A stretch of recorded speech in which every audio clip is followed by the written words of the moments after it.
And I don't think it's likely, but there's an attack that's going on right now, and it's Pakistan.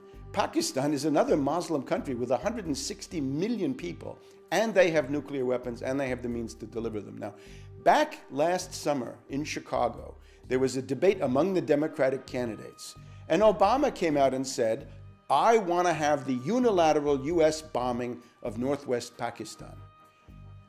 Mrs. Clinton said, no, you don't want to do that. McCain said no. Even Bush said no.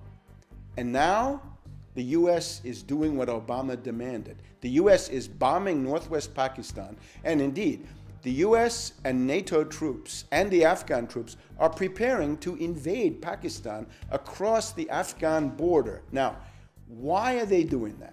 This is the one part of the world where they still talk about bin Laden, Al-Qaeda, the war on terror, all of this idiotic mythology. Why are they doing it?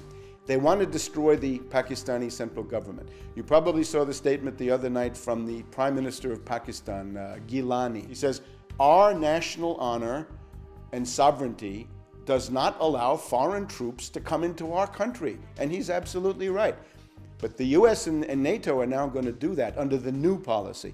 The goal is to destroy Pakistan. You see Iraq now carved into 3 parts.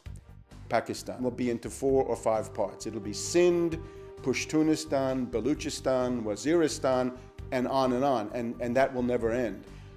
That's the goal. Now, why are they doing that? Not so much because it's an Islamic country, although that does figure in, mainly because it's a potential ally of China. It's traditionally friendly to China, and under conditions of world crisis, Pakistan would tend to gravitate back towards China. So look at our hit list now. We've got not Iran on the hit list anymore. Iran is now a candidate to be played against Russia, but the hit list is now Sudan and Pakistan. So that's the change.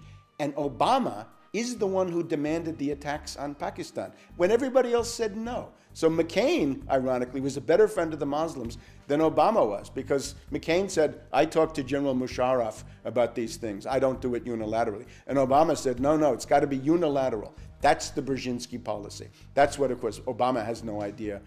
Obama doesn't even know where Pakistan is. So he's spouting the line that Brzezinski gave him.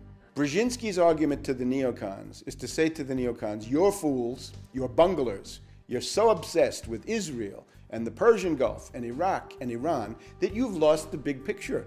And the real power in the world, of course, is Russia, China. Those are countries that are seriously capable of resisting the US and the British, and you've got to focus on them. And India, of course, would then become a big asset in that regard. Japan is another one. There's just been a summit of Japan and China. And the big question, of course, there was, would Japan become a staging area for the kinds of destabilizations of China that Brzezinski is planning? So the Japanese government, fortunately, has said no. The Japanese defense minister said that chaos in China would be the worst possible outcome for the interests of Japan. So it looks like Japan is saying no. Looks like Taiwan is saying no. They voted for the more reasonable party, the non-independence party that wants to have good relations with the mainland of China. The old KMT is now back in power. So everybody in the world is now in the process of choosing sides. Now, the point of having Obama is you've got the same old imperialism, and you're going to give it a facelift. You're going to give it cosmetic surgery. And one goal is to have that face for Africa. Let me just do Africa for a second. The goal in the case of Africa is to kick the Chinese out. It's to deprive China of the oil. We've seen it with Sudan. Oil, raw materials, minerals, and other things that they get from China. Ultimately, Brzezinski would like to isolate China, encircle it, and then reach a point where China would have nowhere to turn for oil except the Russian oil wells in eastern Siberia. In other words, the end product of this entire policy is to play China against Russia and get rid of both of them, destroy both, and then the US and the British can settle in for another 100 years of world domination. Now, there's also an angle for Europe, though. The idea, of course, is that with Bush or McCain, the US is disliked, the policy is discredited, nobody wants to go along with this.